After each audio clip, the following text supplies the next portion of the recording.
In the previous lecture, we had a look at the Langevin theory of diamagnetism and we derived this result which gave us a relation of the magnetization inside the diamagnetic material and the external magnetic field. So there you have to make a little bit of the correction. So there in the previous lecture I said that the magnetization is equal to the magnetic susceptibility times the external magnetic field. So this relation was written in the previous lecture, and from there by comparing these two equations we wrote the expression of magnetic susceptibility. So here you have to make one correction, that this formula, instead of the external magnetic field, here we have magnetizing field intensity. So this correction you have to make in the previous lecture, that magnetization vector is equal to the magnetic susceptibility times the magnetizing field intensity. So over here we will use the relation of external magnetic field or the magnetic induction in vacuum with the magnetizing field intensity. So what is the relation of magnetic induction in vacuum with the magnetizing field intensity? So B vector is equal to mu naught times H vector. So here we are just talking about the case of vacuum because we have applied external magnetic field.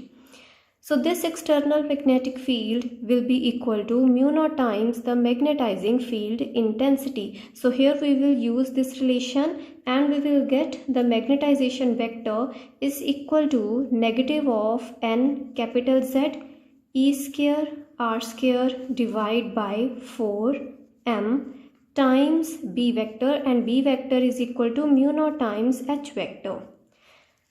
So this relation comes when you are just talking about the vacuum because you have applied external magnetic field. To a certain sample you have applied external magnetic field. So this external magnetic field is applied in vacuum. So we are supposing there is vacuum around this sample. So how this magnetic field or magnetic induction in vacuum can be written as? So we know the formula that the magnetic induction in a sample, magnetic induction in a sample or in a magnetic material is given by mu naught times H vector plus M vector. So this is the general relation that we have derived already. Now if we are talking about the case of vacuum, because this magnetic field is in vacuum, so in that case magnetization will be equal to 0. So B vector will be just equal to mu naught times H vector. So we have external magnetic field B vector in vacuum. So this will be related with the magnetizing field intensity with this relation. So here we will replace B vector by mu naught times H vector, and what you will get? You will get minus nz times mu naught E square R square divided by 4m times H vector. So now you will compare these two equations and you will find out the formula of magnetic susceptibility. So when you will compare, you will get magnetic susceptibility of a diamagnetic material is equal to minus nz mu naught E square R square divided by 4m. Now this relation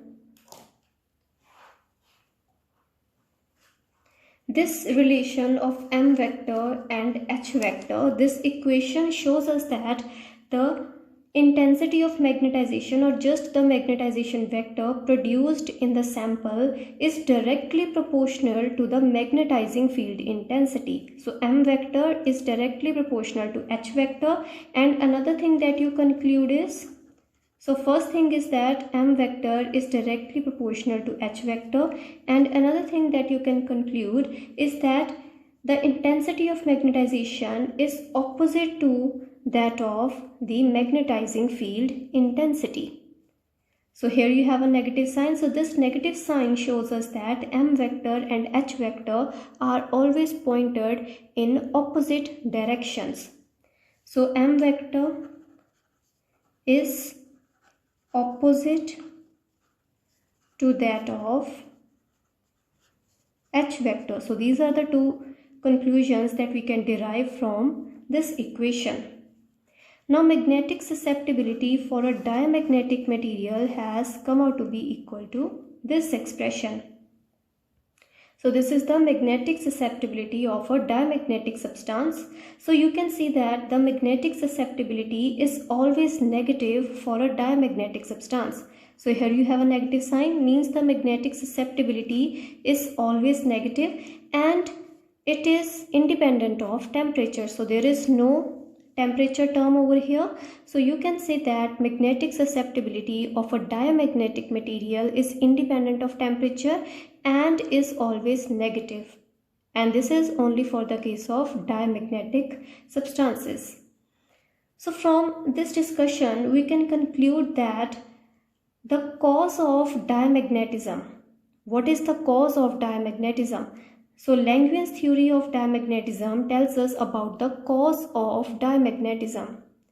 So we have seen that if you place an electron revolving in a circular orbit, if you place that system in external magnetic field, induced EMF is generated, which results in the increase or decrease in velocity of the electron.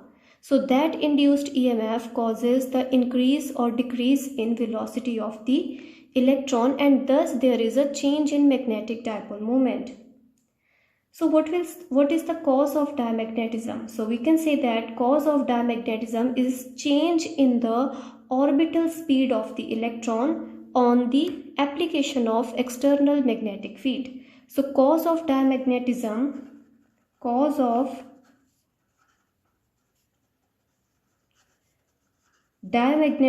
is the change in orbital speed. As we have seen that velocity of the or the speed of the electron in circular orbit increases by delta V, and electron revolving in opposite direction decreases its velocity by delta V. So there is a change in orbital speed of the electron on application of external magnetic field. Now there is another term that we did not talk about, which is relative permeability.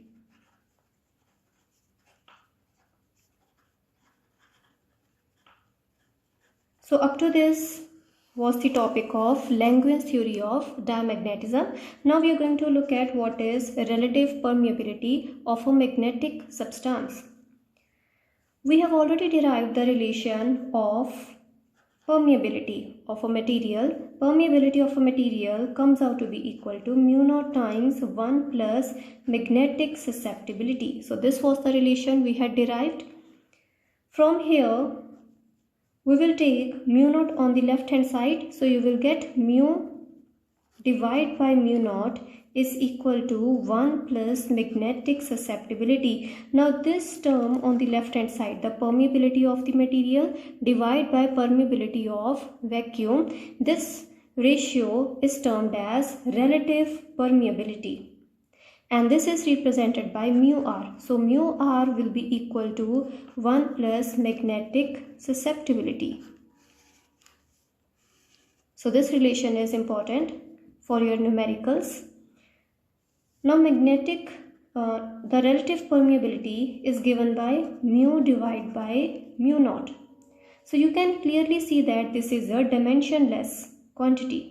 The relative permeability is dimensionless. And for the case of vacuum, mu will be equal to mu naught. So the relative permeability will be equal to 1 for the case of vacuum. Now this is the general expression of relative permeability. Now let's multiply and divide this fraction by H, which is the magnetizing field intensity. So multiply and divide by magnetizing field intensity H on the numerator as well as in the denominator. Now what is mu into H? So we have already derived the equation for mu into H, and this is the magnetic induction inside the magnetic material, which is capital B. So there we have derived the relation B is equal to mu naught times H plus M. And what is M? M is equal to susceptibility times H. And from there you can find out the relation that B will be equal to mu times H. So you will replace M by susceptibility times H. Then H can be taken outside and you will have mu naught times 1 plus susceptibility times H. And mu naught times 1 plus susceptibility is equal to mu, and times H will be as it is. So magnetic induction in the magnetic material is equal to the permeability of the material times the magnetizing field intensity. So mu times H is equal to capital B, and mu naught times H is the magnetic induction in vacuum. So as we have seen in this case also, B vector was the external magnetic field, but over here capital B we have taken as the net magnetic field inside the magnetic material. So mu naught times H will be the magnetic induction in vacuum. So let's denote it by another variable, which is B naught. So ratio of magnetic induction in magnetic material and the magnetic induction in vacuum gives us permeability of the material.